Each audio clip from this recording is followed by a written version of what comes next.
he recommended me to use English, so is it okay? I will use English for the presentation. Okay. So thank you very much for your detailed and very nice introduction. Actually, I just came from France, Lyon, and also China, Xi'an. I also gave talks about these kinds of presentation. Oh, this. And my topic is brain-inspired intelligent SoC. Intelligent means recently just a DNN, deep neural network. But I would like to extend DNN to more AI solutions, SVM or fuzzy logic. Anyway, I would like to show you the intelligent SoCs and also how we can use for other useful applications. But briefly, let me introduce our department. Our department has many subgroups: communication, computer, signal processing, and circuit design, semiconductor, optics, and wireless. And these subgroups are more software-oriented. Actually, they are doing just software research rather than the real implementation of hardware. I think the signal processing group is actively researching on the deep neural network algorithm.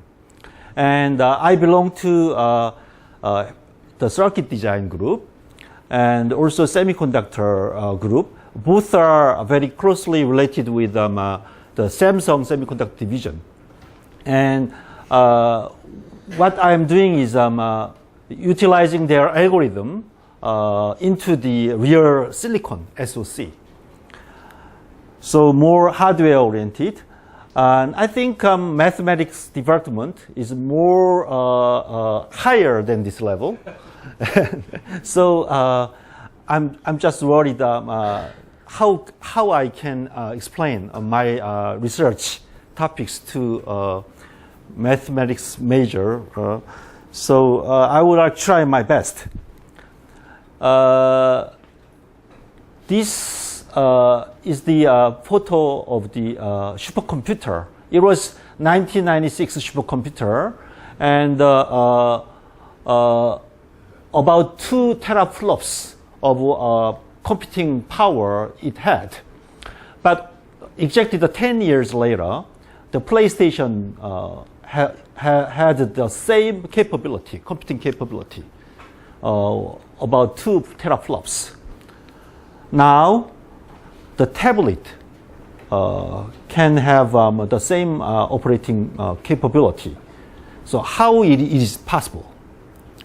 That's because the silicon, the SoC, system on a chip, integrated all the functions on a single chip. And also, it consumes very low power consumption, very low power. So that makes possible such miniaturization of the entire function. Okay, let me briefly introduce what the silicon is. Silicon is one of the semiconductors. There are many other semiconductors like gallium arsenide or indium gallium arsenide, gallium nitride recently. But silicon is most versatile compared to other semiconductors. And also, we usually fabricate the Cmos transistor. We usually call it Cmos FET, Cmos transistor. Cmos transistor is very easy to fabricate. For example, perhaps you are familiar with the capacitor, metal and insulator and metal, right? You are very familiar with this type of capacitor. And also, when you were elementary school children, you already learned if you apply the plus voltage here, then minus voltage applied here, right? Appears. And also, if you apply the plus voltage, that means if you supply the hole here, then electron induced here. You already learned, right? It's very familiar. and we replace this metal with the silicon. Still, it works. If you apply plus voltage here, then holes appears here and electron induced on the bottom. Exactly the same. So we can change the number of electrons by applying the plus voltage here, or if you do not apply any voltage here, then there is no electron, right? If you apply plus voltage, there exists an electron. So just before we apply the electron plus voltage here, we make electron reservoir. And if we do not apply voltage, then it is disconnected, right? If we apply plus voltage, it is connected because electron, negative charge induced on the bottom. So in that case, it is switch closed. So if we apply voltage there, then this node and this node is connected, electrically connected. If we do not apply voltage, it is open. So that's just a simple switch. It's very simple principle, and very simple to fabricate. So simple, so we can integrate more than giga transistors on a single chip very easily. Okay, so this is a transistor, and we connect those transistors to make the logic. This is Nand Logic. So it's very simple. In this case, if you apply a plus voltage here, we usually say plus voltage is 1. So if you apply 1, then it is shorted. And usually we reverse the polarity. So in this case, minus and minus, then it is connected. So in that case, if two gates are 1, then it is shorted. So it's a NAND. And we can make a NOR or other logics, complicated logics. And then we convert this electrical circuit into the layouts. We draw this figure on a computer. Then computer transfer this figure into the glass. Like when you take a picture, the figure is on some glass plate, and then through the glass plate, if you shine the light, then on the bottom, some paper, your image is transferred. So exactly the same. We draw this figure.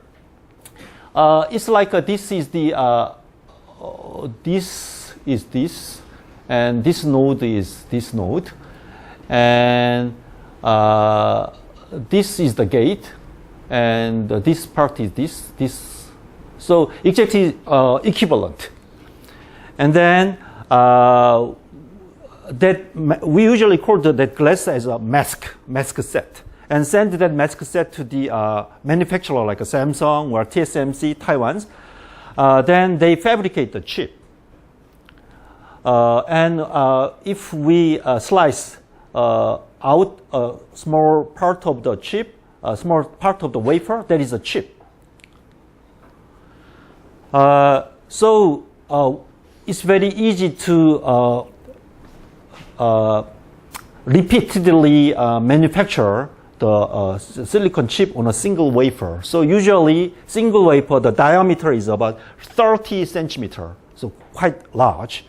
30 centimeter, and out of 30 centimeter, if this is a 2 centimeter by 2 centimeter, more than 300 chips can be fabricated at once. So, and the cost of the wafer fabrication is not so high, about 2,000 or 3,000. And out of 30,000, you can fabricate about 300 chips. So you can easily calculate the price of your chip, about $10. And of course, we have to test it. And also we have developed softwares for how to use this chip. and then we usually say it's more than about $100. $100 is a chip, so almost $300 per chip.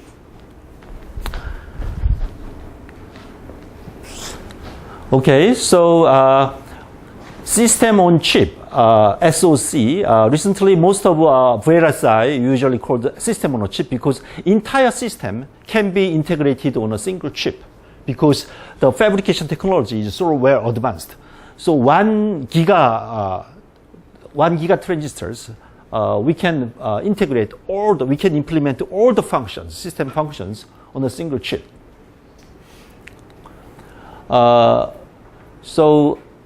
And also, we can integrate many CPUs on a single chip. So you usually say quad-core, octa-core. Sometimes we can integrate more than 80 CPUs on a single chip.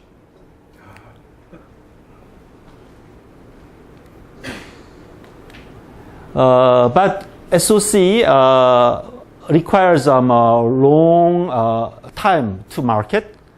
And also development requires quite long period of time. And also many different types of ICs should be integrated. Like if we can fabricate only memory, if you can integrate only memory, then the fabrication is quite simple. We know the functions and also the shapes of the chip exactly. So it's very easy to integrate. But different types of chips is very difficult to integrate on a single chip. And of course, there are many noises and also other side effects. Okay, so that is just a precursor of about my research and my department. Okay, recently AI is very popular, like the iris recognition and game and autonomous vehicle, and even the we usually call it a smart machine. We don't use robots. If we say robot, then expectation is too high, so we just say it's a smart machine. Do you know what this is? Yes, it's Amazon Echo.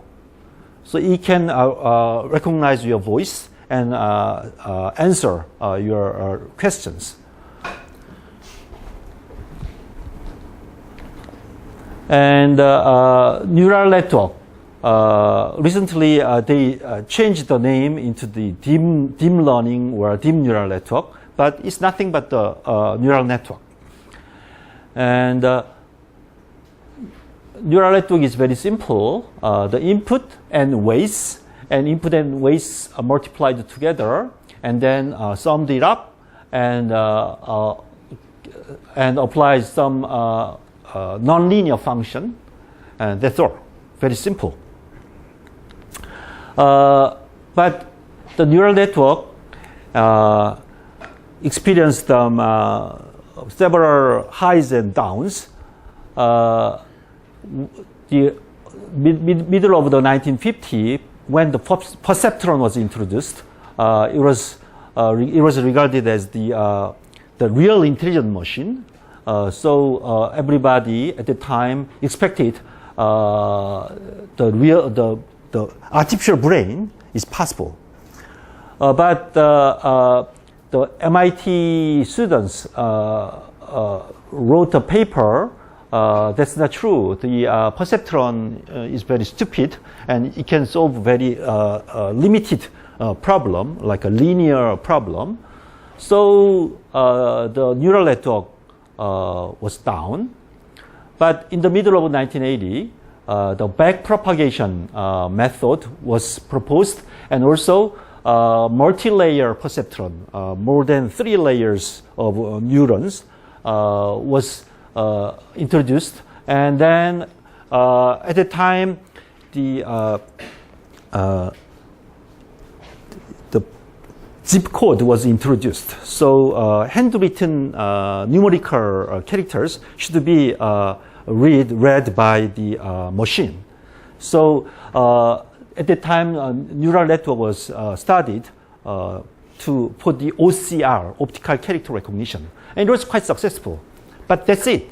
No other applications. So the usage is very limited. But the mathematical solutions like some probabilistic approaches and also SVM, support vector machine, and other useful approaches were developed at the time. And machine learning was separated from AI at the time. But 2006, the U of Toronto professor Hinton developed very nice pre-training mechanism, pre-training method for the deep layer neural network. So he developed based on the restricted Boltzmann machine and developed a very simple and very nice pre-training mechanism, pre-training tools. And also from that time, many people showed interest in the deep neural network. But most of deep neural network recently being used is a CNN, convolutional neural network. It was invented by other person, like a LeCun, not Geoffrey Hinton. But anyway, after Geoffrey Hinton raised the interest of the deep neural network, many people tried to use CNN for other applications. CNN was developed in this period of time to recognize the handwritten characters. But from 2010, people tried to use that CNN for other applications like face recognition or object recognition. And it was found very successful. And also, it's very easy to use. So easy to use. And Google tried to make money out of that CNN. So it's commercially successful and it's very easy to use. So recently, the CNN or DNN is in boom. So successful. And compared to the previous pattern recognition scheme, previously we usually program the software to extract the features, good features for the later classification. So based on the handwritten features, we recognize the object. But the deep neural network or deep learning, the layer itself, the neural network itself, tries to extract the best features. And then out of those features, it recognizes the object. So, and compared to the previous scheme, the accuracy is quite high. For example, the deep learning shows best accuracy, and object classification every year the so rapid increase of the accuracy. That's because it's very easy to program, very easy to use.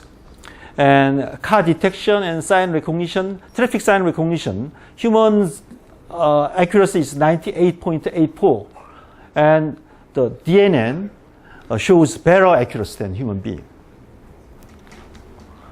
And there are many different types of deep neural network. Multi-layer perceptron, still it is widely used, and convolutional neural network, and RNN, recurrent neural network. Those two are relatively well developed. And recently, many people doing research on the recurrent neural network. The previous one doesn't have any information about the temporal sequence. So only the static image can be recognized.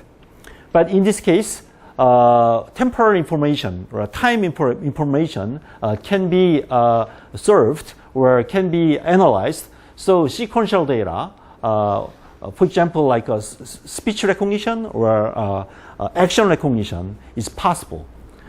So recently Google or Baidu or other companies try to use this scheme to develop the translator. So from Chinese language to English, from English to Chinese language. Okay. So what we are doing is develop the SoC to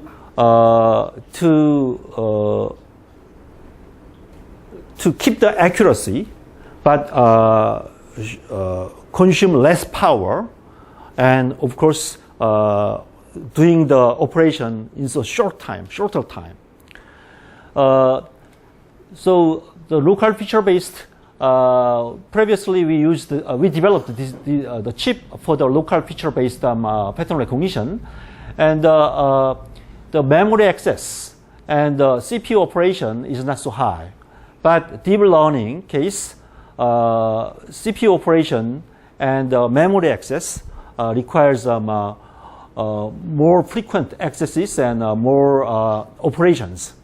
So performance requires more than teraflops, and the memory bandwidth and storage and power consumption requires more than before. And also the deep neural network, recently most of American companies like Google or Amazon, Apple, they developed the algorithms and devices for the cloud computing because they have many data centers. But another domain is the mobile or edge-oriented AI or deep neural network. Compared to the cloud computer or data center deep neural network, this mobile deep neural network requires very low power consumption. But the AI application or AI functionality is rather specific than this application. This application, everybody, nobody, we do not know who will use. So it should provide every AI solutions. But in this case, the users are very limited, so we know what kind of applications they will use. So we can provide only specific artificial intelligence functions.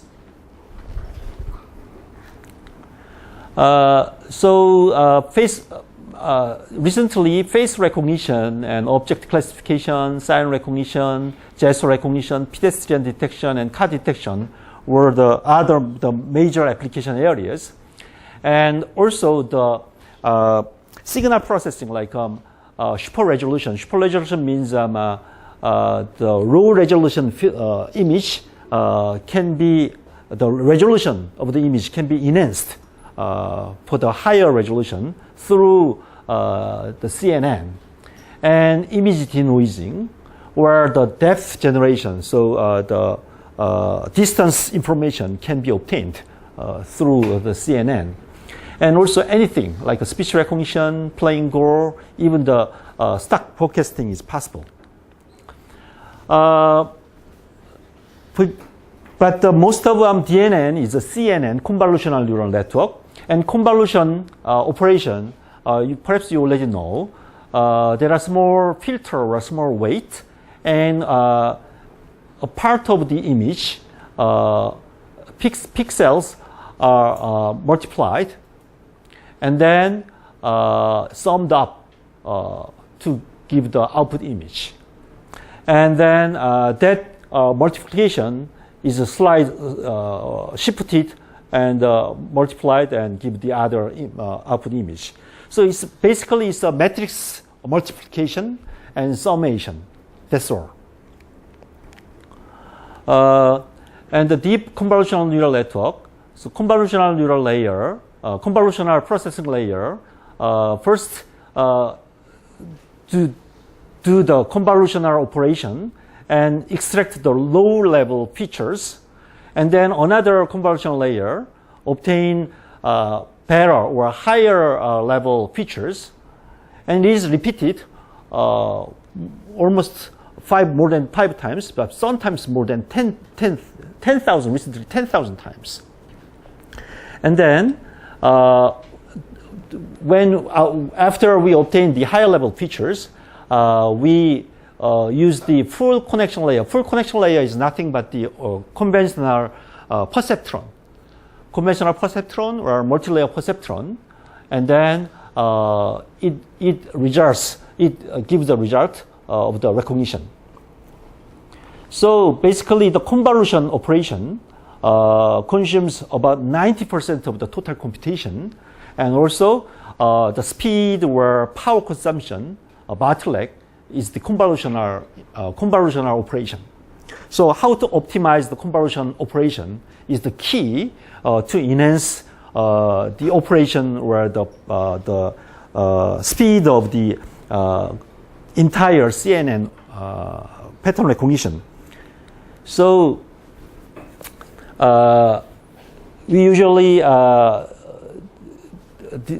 describe this is the input image, and this is the filter. Filter means the convolutional weights, and usually that weights requires 3 because RGB is a color image. So usually more than 3 filters required, and also each layer has different types of filters. And I already told you you need sometimes more than 1,000 layers. So many different types of filters are used. And sometimes many different input images are provided at once. So many different types of images processed at once. So when based on those use cases, we have to optimize the convolution operation and convert them into the real silicon and enhance the operation. So let's take a look at the details. This is the weight. Weight usually stored inside the memory, filter memory, and we need a multiplication and addition operation, right? And the input is stored when we take a picture. It is stored inside the internal memory, and we fetch the input image and filter from the filter memory. We fetch the filter and multiply and sum it and transfer and sum and transfer and sum and final result, right? So the filter memory and input image memory and output image memory, and we usually collect all the memory to the other device, and this is processing element array. Processing element array is this is processing element array. So we usually divide the processing or the multiplication and addition from the memory. So because this is just one layer, and because it requires multiple layers, so the learning usually done by another logic, and usually we use the backpropagation method. So this output compared to the reference output, and we make its error, and based on that error, logic calculate the difference of the error and change the weights. This is the weight memory. And we repeat this layer multiple times to speed it up. But if processing element and memory operation are very fast, then we can use only one one part, and we can use it repeatedly, because the memory can store the medium data for quite a long time. So we can use this part repeatedly to make a very long, deep layers CNN. Okay, so basically the architecture looks like this: the processing element array and memory. But the DRAM usually very slow compared to SRAM, so usually put SRAM between the DRAM and processing element array. And processing element array, each processing element has one multiplier and one addition. And the problem is how many processing elements we can integrate. Of course, the best one is if we can integrate the number of processing element array of processing elements exactly equivalent to the input image pixels. But it's impossible because processing element requires complicated multiplication and addition. So we have to reduce the number of processing elements. So how many processing elements we have to integrate, and how to connect those processing elements. In this case, it's a regular mesh, and we can connect it as a ring type or other mesh, our star type. How can we connect those processing elements? And also, what's the size of the SRAM compared to the memory, DRAM? And what is the bandwidth? All those factors affect the performance of the CNN. So our goal is reduce the number of processing element and reduce the access to the memory, but still we would like to preserve the accuracy. And also we want to reduce the power consumption, and also we want to speed it up. That is our work. So algorithm perhaps is your work, and my work is based on the given algorithm, how to reduce the number of CPU and number of memory access. Okay, so what is how I can do that? Exploring the reusability. Many part of the filter or input image can be shared by other operations or other layers. And also, numerical precision. Usually, we used 32-bit floating point accuracy, but in between, we sometimes use 4-bit integer accuracy. Still, it works. And also, because it's a matrix operation, there are many zeros. And if there are many zeros, then we can skip the multiplication operation. So we can save energy. Okay, so convolutional layer, this is the filter, and this is the input image, and this is the output image. And we can use this filter data. That means once we fetch the filter data inside our chip, then we don't need to access the memory again, right? So we want to reuse the filter, and we want to reuse the input image. Let me show you the details. For example, this is a matrix multiplication, and this is a filter. So we first fetch one row of the filter data and one row of the input image data, and multiply. Then we can obtain one output data. And each operation is done in different PE. So different PEs perform this operation at once, simultaneously. So, and then, so this is processing element number 1. Processing element number 1 calculate this, and processing element 2 calculate this, and this. And then the input image is shifted because it's a convolution operation. So in this case, the filter data is first row, and but the image data is the second row, and third row, and fourth row. And in this case, because of the convolution operation, the input image is shifted. So the sequence is like this.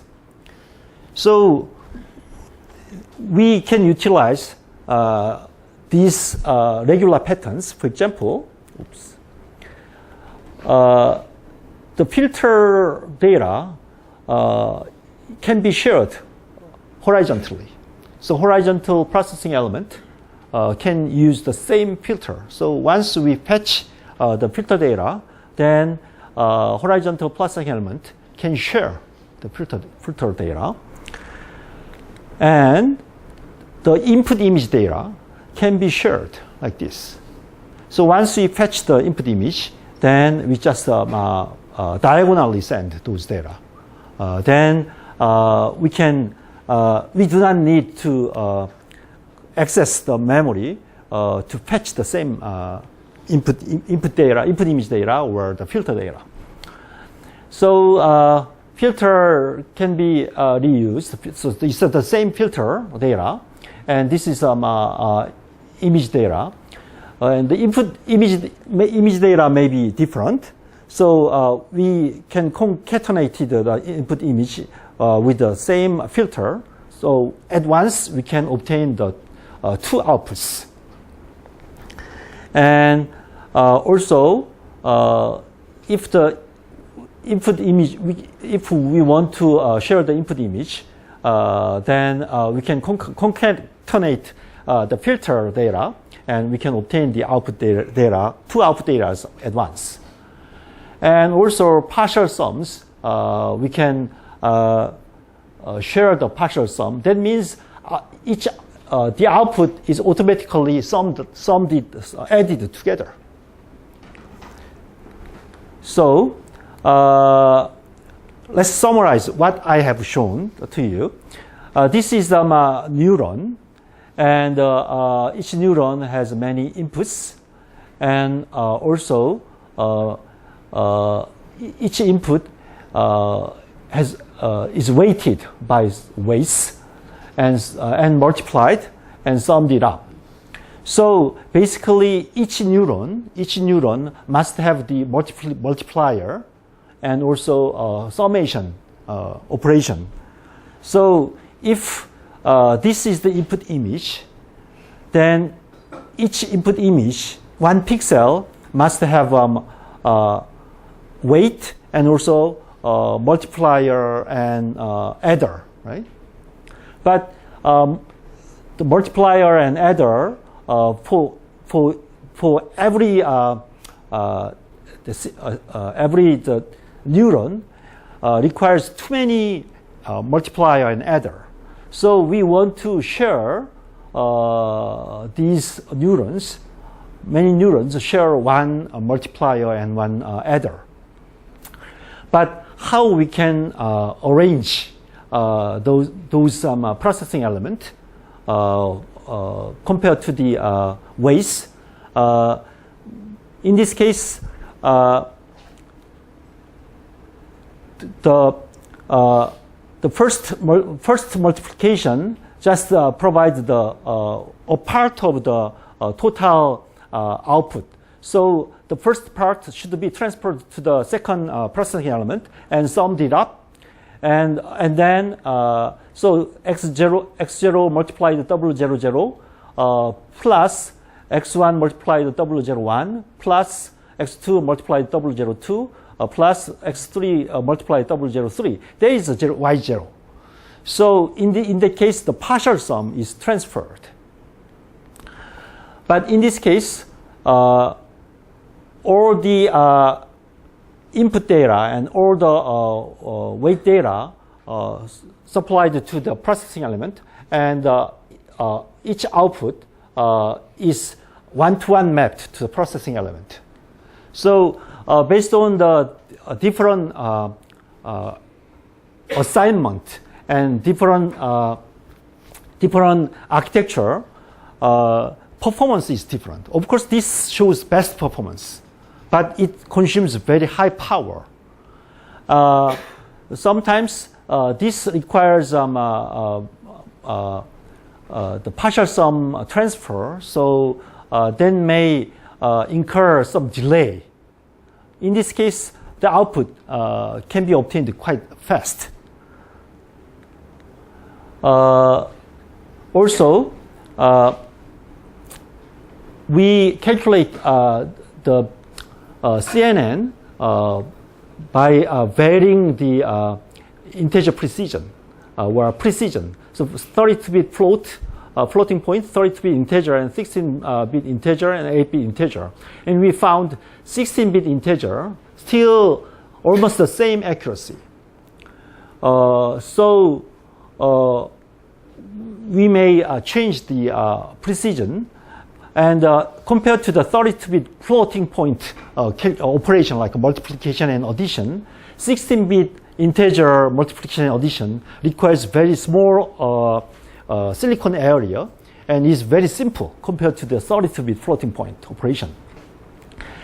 And these are convolutional layers, and this part is a full connection layer. And full connection layers, even 4-bit precision, we can obtain almost the same accuracy. So we can reduce the complexity of the chip drastically by changing the numerical precision. And also, we can change the numerical precision by layer. Each layer, each convolutional layers requires different precisions. So compared to the fixed point precision, the layer by layer dynamically varying precision shows even the 8-bit precision. Still, we can obtain very high accuracy. This is error. But the fixed point case, about from the 10-bit, it shows error. So by dynamically changing the accuracy layer by layer, we can reduce the silicon area, and also we can obtain almost the same accuracy.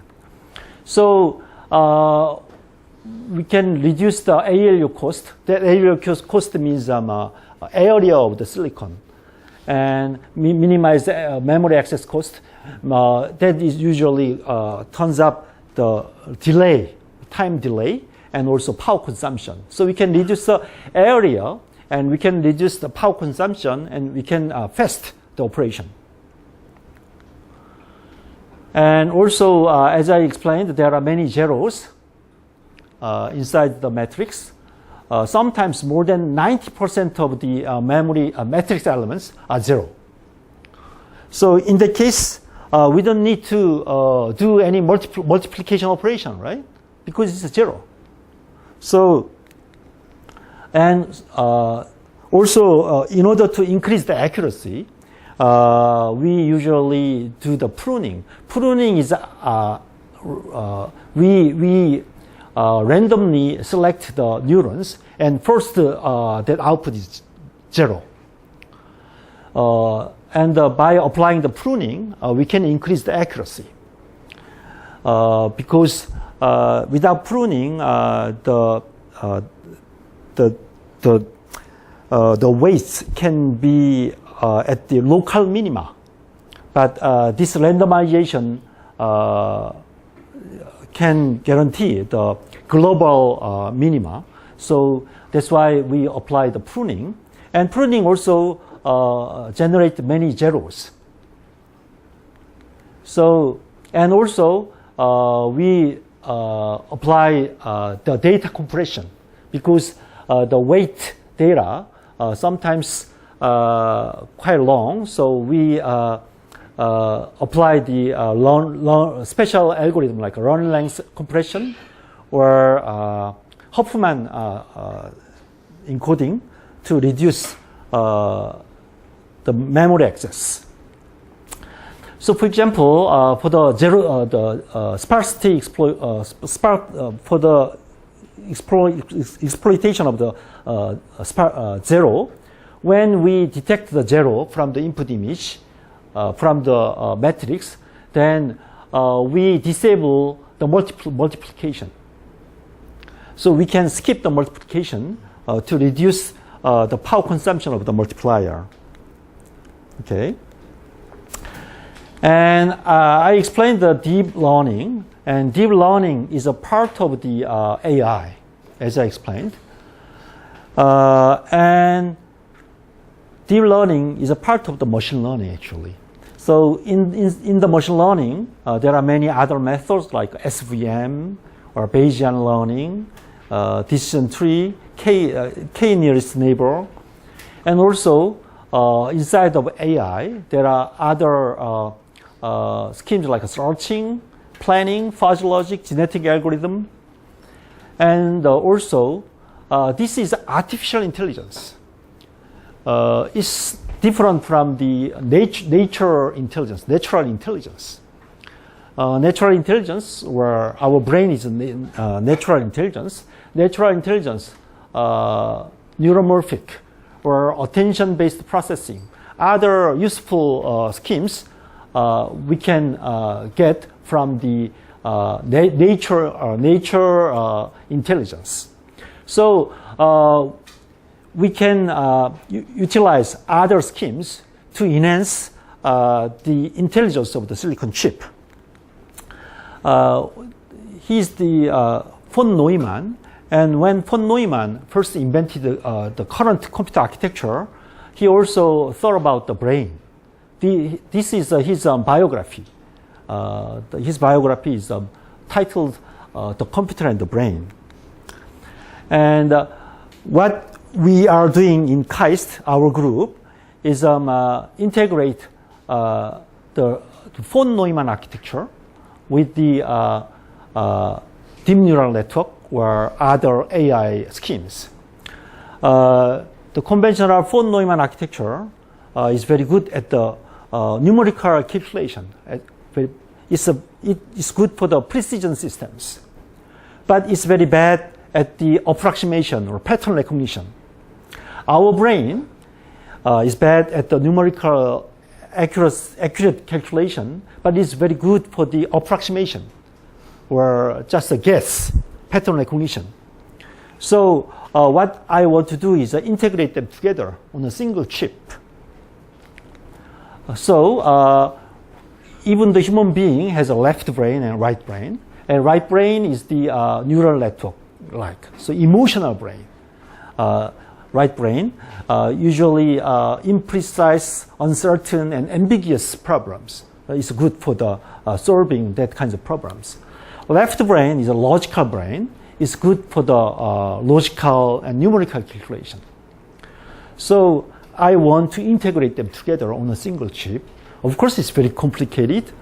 And we developed a special technique, network on chip technique, to integrate them together on a single chip. How to integrate?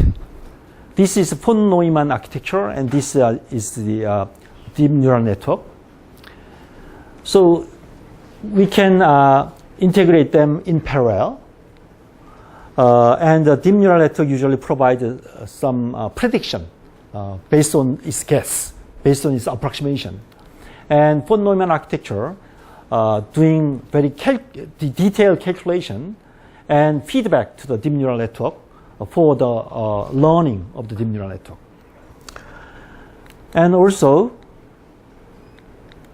not only the parallel, the serial connection is possible, where sometimes deep neural network can be embedded inside the von Neumann architecture. And also, if there there exists any IOs to connect to the outer environment, we can divide the categories like meta processing, co-processing, and sub-processing. Okay, so these are embedded deep neural network. So embedded deep neural network is best for the mobile application, mobile deep neural network, because it consumes very low power consumption. But of course, the functionality is a little bit limited, but still it's good for the mobile applications. So there was about 2008, one of my students developed CNN. It's very early stage, based on our own scheme. We developed this special SRAM for the CNN cell. So this is the schematic diagram. 80 by 60 input image can be processed, and 120 processing element was integrated on a single chip. We developed a special SRAM, and also we integrated many circuits to share the cell data with the nearest neighbors. And this is a fabricated chip. Power consumption is quite low, only 6 milliwatt, and that is integrated in a SoC to make a approximation. I will explain the operation later. And also embedded deep neural network, just 8 convolution layers and one full connection layer. But the feature size can be varied, like a 3 by 3, 5 by 5, 7 by 7. And it's quite versatile. And we integrate them into the deep learning and deep inference engine. And also, as I explained, pruning, or we usually call it dropout. Dropout is very important to increase the accuracy. But in order to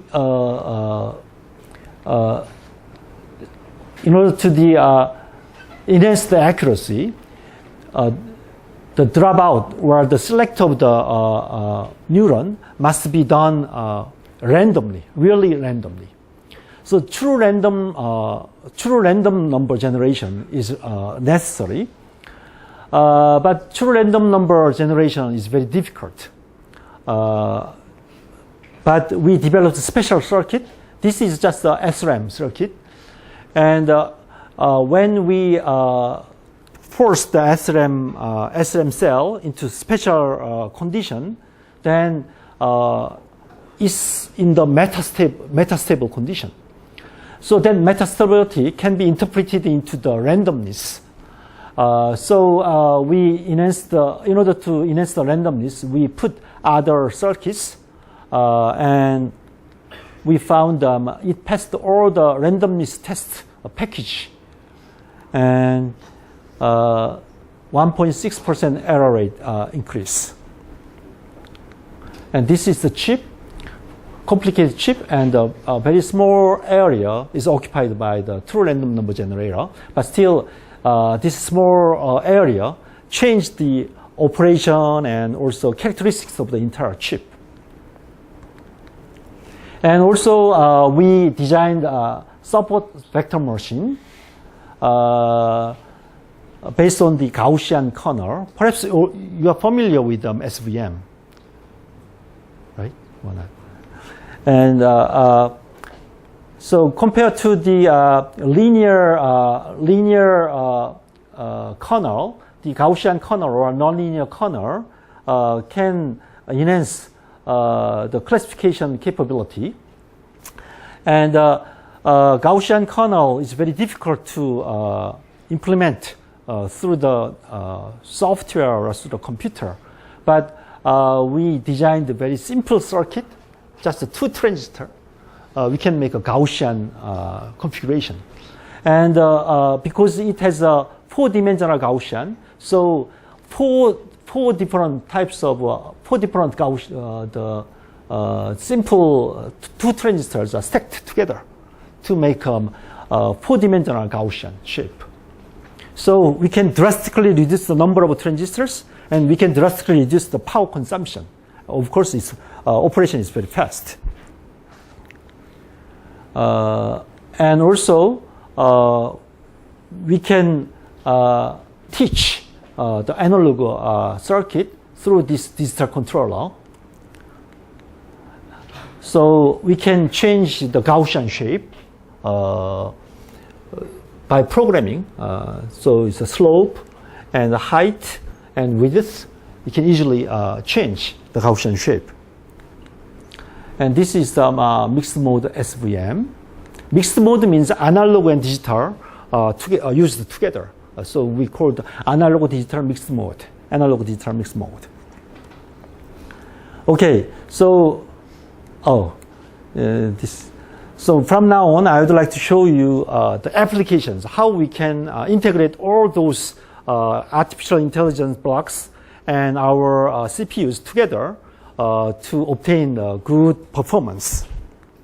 First, augmented reality. Augmented reality, or AR, also recently very popular. And augmented reality is different from the real world camera image and virtual reality. Virtual reality is just a 3D model, so computer graphics. And real world image is taken by your camera, right?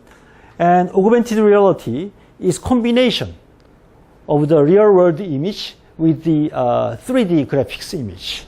So when you put the augmented reality camera, then it recognizes the image and compared that image with images stored inside the database and visualize those data. So this is a real image, and this is 3D graphics image. So the recognition requires a very complicated pattern recognition processor, and visualization requires a 3D graphics rendering. But previously, recognition is so difficult, so they usually put some marks or GPS data. And based on that mark, or based on GPS data, it recognizes the object and then draw the result. But for the real application, you need a markerless, without any mark, to recognize the object. But it consumes high power computation, and also battery lifetime is very limited. So you require special chip for the AR, augmented reality. Our augmented reality chip is special because we utilize the deep neural network as a part of the our SoC, but then neural network is control the connection of the processing element. So because every time the processing element, each processing element is not used every time. So some processing element may be busy, and some processing element is not so busy, just idle.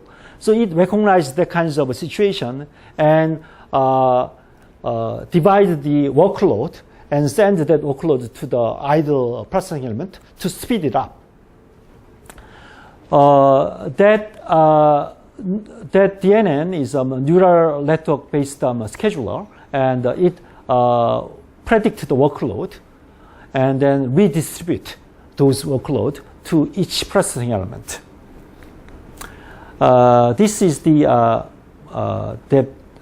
network, and it can distribute the workload evenly to the many processing elements to reduce the power consumption and speed up the operation. So this is the chip we fabricated, and we assembled that chip on the board, and we installed the input camera and touch screen too. And this is glass type, so you can wear this glass and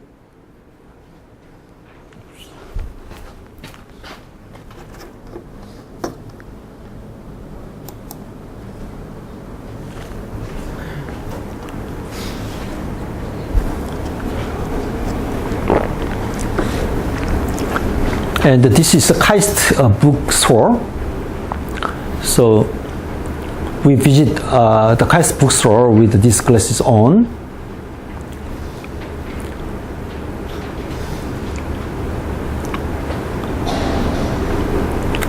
And the glass recognize the book and explain the details about the book.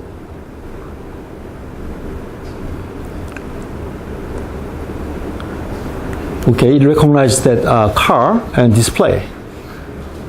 3D, in three-dimensional.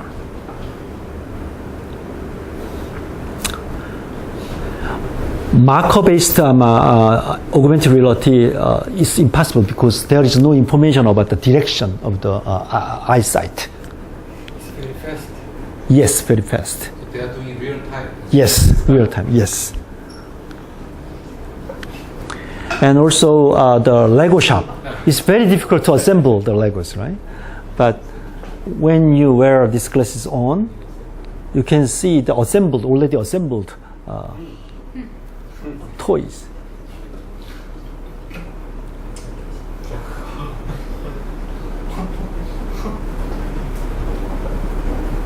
Like this. Okay. But when I first showed this K glass, many people told me the design is so ugly, and also it's very inconvenient because when you want to take a picture, you should shout, "Okay, K glass, take a picture." Or this is a touch screen, so you have to touch it. So people around you may know what you are doing because you are shouting, "Take a picture," and behave some unfriendly gestures. So how we can make some mouse-like function inside this K glass? So I thought eye mouse. So when you stare on an object more than 2 seconds or 3 seconds, it can be programmed, then cursor appears. And then when you change the gauge, move gauge, the cursor also moves. And when you wink, it's clicked. Like this. And then when you winked, it's clicked. So in order to detect the gauge, we designed a special Cmos image sensor and also object recognition processor. And object recognition processor uses CNN. I already explained the CNN. CNN, when you see this image, the CNN automatically identify most important part, most important object. In this case, is this part, right? So it detach some part around the object and send only that image to the SoC, complicated CPU. And CPU processes only that portion of the image. Then you can save the power consumption, and also we speed it up, the operation, because we don't need to analyze the unnecessary part. So we can speed it up, the operation, and we can save the energy. The region of, we usually say is a region of interest. So we can detect the region of interest through the CNN, and then quickly recognize the object. So this is the CMOS image sensor, and this is object recognition processor.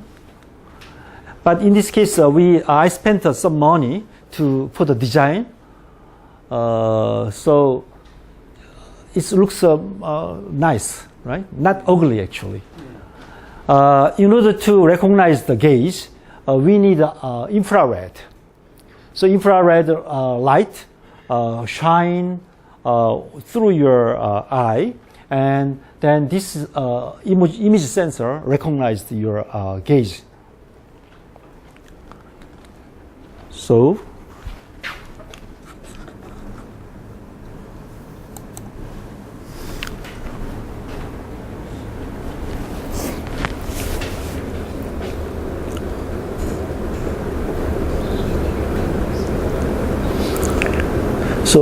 if your both hands are in, full, then you have to use your eyesight for the selection of the menus or other instructions.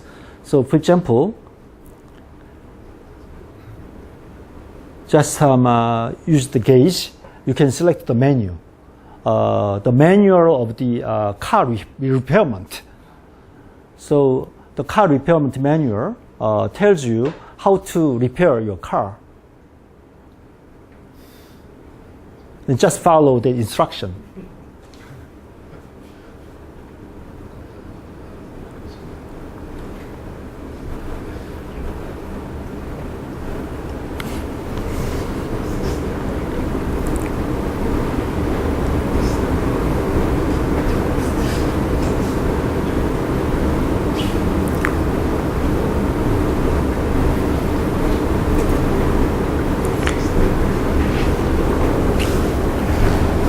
So it is very good for the helicopter maintenance or other military equipment maintenance, and also some teaching, training. When you're watching the TV, you can do shopping by just the eyesight. Just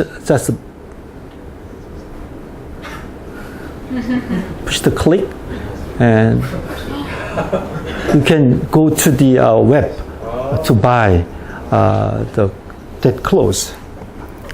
Okay, and first we just demonstrate the augmented reality, and second we demonstrate the eye mouse, but still it's not so convenient. So we developed 3D mouse, spatial mouse. So when you wear this Kagra 3, keyboard appears, and you can type. Or cursor, you can use your finger as a cursor. Or so you can play the piano. So in this case, speech recognition and gesture recognition is possible. And we followed the design of the Microsoft HoloLens. So it looks far better than before. So when you type, you have sensors on your finger end? Yes. I will show you. So at Xi'an in China, we demonstrated the operation, and many people wear the glasses and play the piano.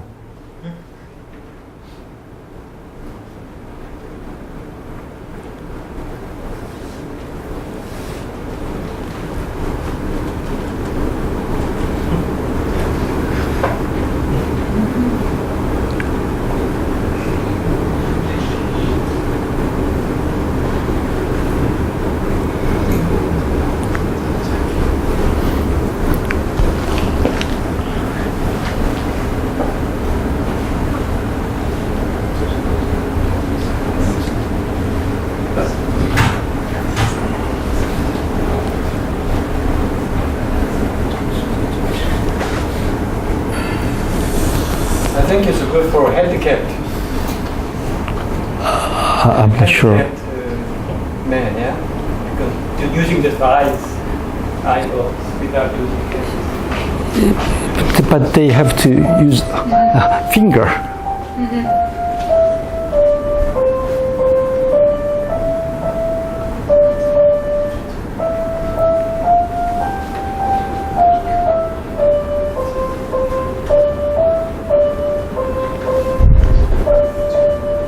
Okay. And also recently the autonomous vehicle, autonomous driving, car driving is very popular. And the lane tracing or traffic sign recognition, as I explained, already better than the human being accuracy, already done. But another important problem is pedestrian. Whether he will cross the street or not, that must be predicted.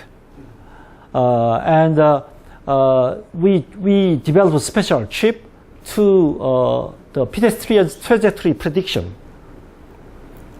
That's possible by applying the recurrent neural network and fuzzy inference system. And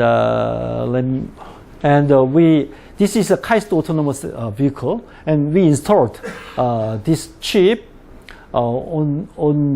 inside the Kaist autonomous vehicle. And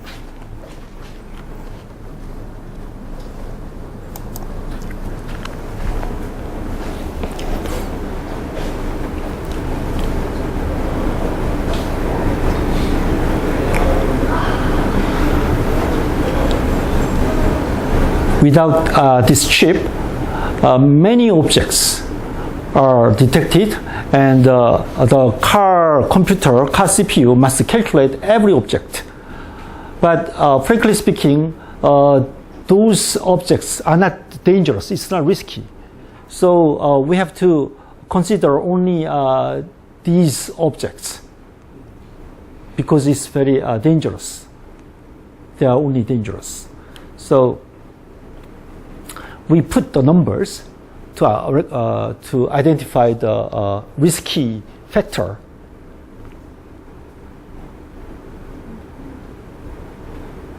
So with our chip, this object is not detected. These objects are not detected. Only this part. The color is changed because it's more riskier than before. So only risky object will be considered and calculated.